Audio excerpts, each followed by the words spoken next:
Leo tuko hapa kwa ajili ya kuwapa taarifa kuhusiana na fainali yetu ambayo inaenda kufanyika katika uwanja wa Lukanzauti kule Mapela, Mbinga, mkoa wa Ruvuma.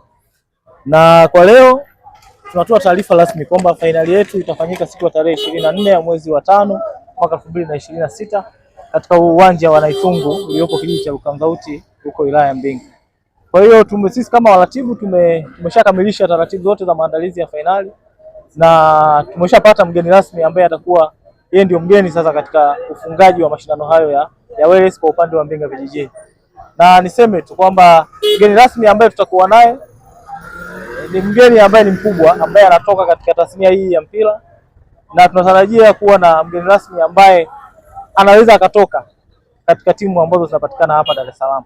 Kwa hiyo sisi kama Wales tunawakaribisha tu wana Mbinga, wana mkoa wa Ruvuma kwa ujumla, lakini Watanzania wote, kwa sababu kama tunavyofahamu Wales ameamua kuanzisha mashindano haya akiwa na malengo kwamba siku moja awe na timu ambayo itakuwa inashiriki katika ligi kuu ya Tanzania bara kwa maana ya NBC. Kwa hiyo kama Wales akaona kwamba kupitia mashindano hayo awape fursa sasa vijana wa mkoa wa Ruvuma ili waweze kuonyesha vipaji vyao na siku moja na wao waweze kushiriki katika mashindano makubwa kama haya.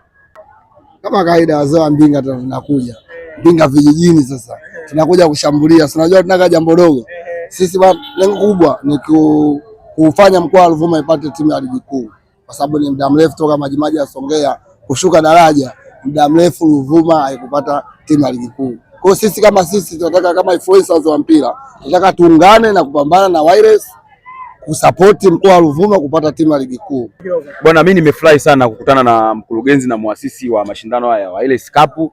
Ameongea fakti zote za mpira na ameongea namna ambavyo matakwa ambayo wanahitaji kwa wana Wales kule.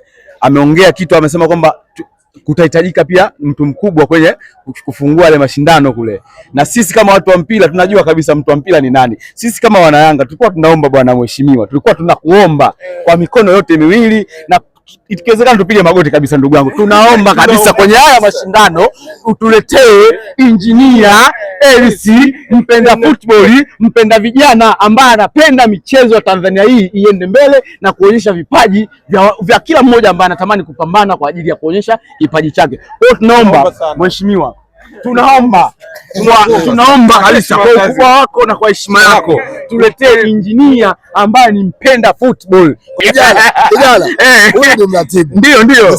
Mimi ndio mwenye Mbinga yangu na wewe ndio mwenye Mbinga na Wales.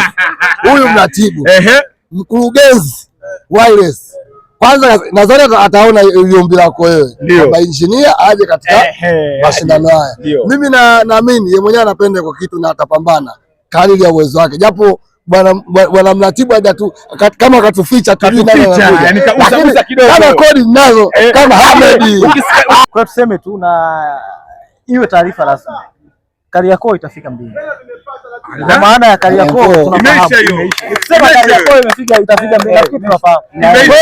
Kama Kariakoo moja itakuwa Mbinga vijijini, basi Kariakoo nyingine itakuwa. Kwa hiyo mimi ndio upande wangu na wale upande zote hapa kwa mikono mbili. Nisikose.